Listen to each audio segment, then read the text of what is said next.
দেশ নেত্রী বেগম খালেদা জিয়া তিনবারের প্রধানমন্ত্রী তার নেতৃত্বে আন্দোলন শুরু হলো। আপসের নেত্রী বেগম খালেদা জিয়া নেতৃত্ব দিলেন, ছাত্র জনতারা নেতৃত্ব দিলেন, বেগম খালেদা জিয়ার নেতৃত্বে এরশাদের পতন হলো, এরশাদ বিদায় নিল, গণতন্ত্র পুনঃপ্রতিষ্ঠা হলো। সেদিন নূর হোসেন জিহাদ ডাক্তার মিলনের রক্তের বিনিময়ে আমরা পেলাম বাংলাদেশে স্বৈরাচার মুক্ত বাংলাদেশ। তারপরে বেগম খালেদা জিয়া ক্ষমতায় আসলেন। এর পরবর্তীতে আপনাদের মনে আছে এর পরবর্তীতে কি হয়েছে?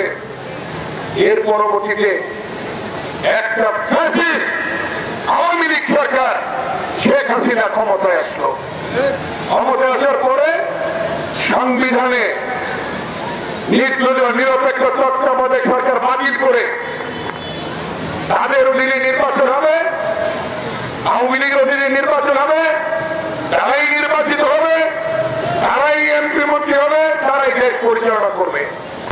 বেগম খালেদা জিয়া সেদিন তত্ত্বাবধায়ক সরকার সেদিন চালু করেছিলেন 96 সালে। আমি নিজে 4 বার এমপি হয়েছি, আপনারা বানিয়েছেন, আল্লাহ তাআলা বানিয়েছে। 4 বারই তত্ত্বাবধায়ক সরকারের অধীনে আমি নির্বাচিত হয়েছি। এর পরবর্তীতে এক দলের নামে নির্বাচন হতে লাগলো। দিনের ভোট রাতে হলো, তিনটি নির্বাচনে জোর করে নিয়ে গেল, ক্ষমতায় থাকলো। আল্লাহ তাআলা সহ্য করলো না। কিভাবে তুমি ক্ষমতায় আসো? কিভাবে?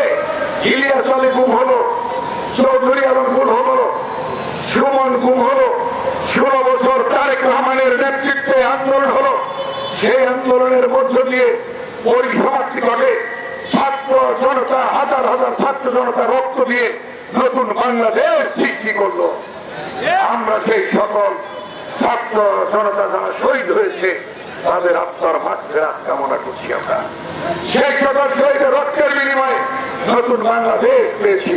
এই নতুন বাংলাদেশে এখন অন্তর্বর্তীকালীন সরকার, সেই সরকার অধীনে নির্বাচন হবে ডিসেম্বরের মধ্যে ইনশাআল্লাহ। আল্লাহর রহমতে আল্লাহ যদি ওই ফ্যাসিস্ট সরকার শেখ হাসিনা কোন জায়গা নেই। 57 জন সেনা কর্মকর্তা হত্যা করেছে বিডিআরের, ওনার 57 বার ফাঁসি হবে।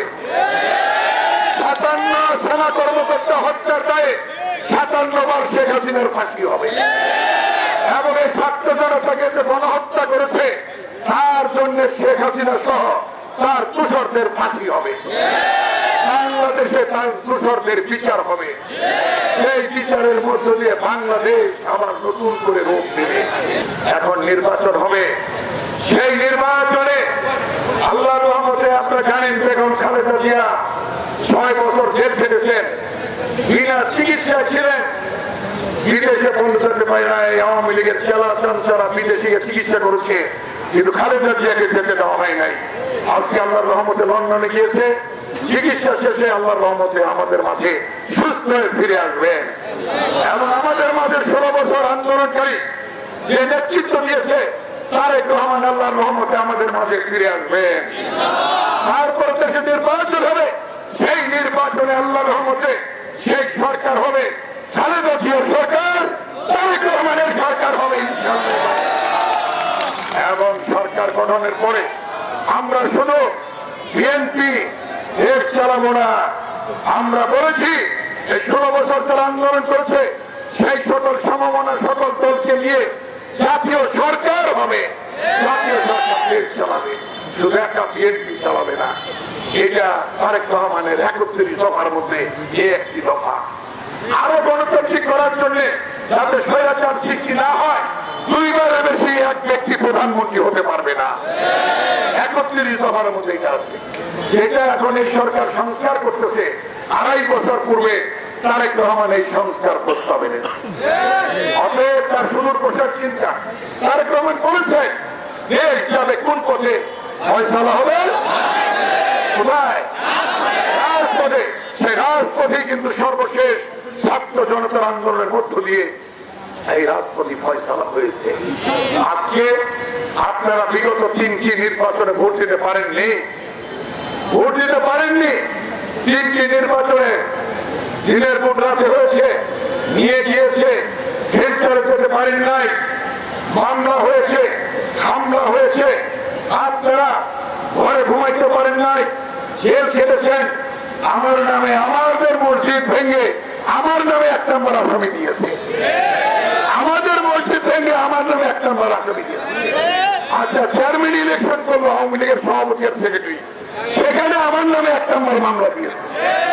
বলেন কথাগুলো, এই কথাগুলি বলতে চাই। এই কেরানীগঞ্জের এই হযরতপুরে এমন কোন নেতা কর্মী বাকি নাই যে মামলা খায় নাই, যে জেলে ঢুকে নাই। কেন এটা হবে? এই অত্যাচার কেন? এই জুলুম কেন? কেন এটা হবে? এটা তো হতে পারে না।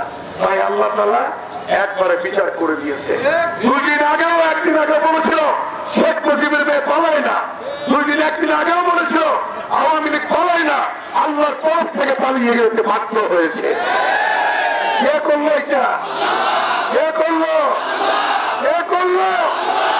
আমরা এই দেশে শান্তি চাই, আমরা এই এলাকায় শান্তি চাই। আমরা এই এলাকায় কোন মাদক সেবনকারী, মদ, গাঁজা, হিরোইন, ফেন্সিডিল কেউ খেতে পারবে না।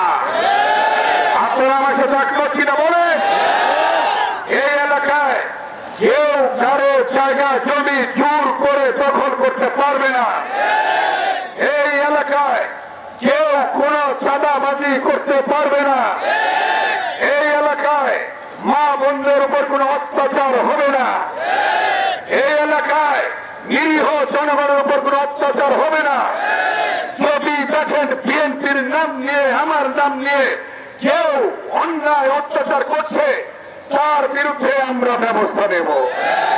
তাকে আমরা বিএনপিতে রাখবো না। সে ব্যক্তি হোক না কেন, অন্যায়কারী, অত্যাচারকারী, জুলুমকারী কোন জায়গা বিএনপিতে নেই।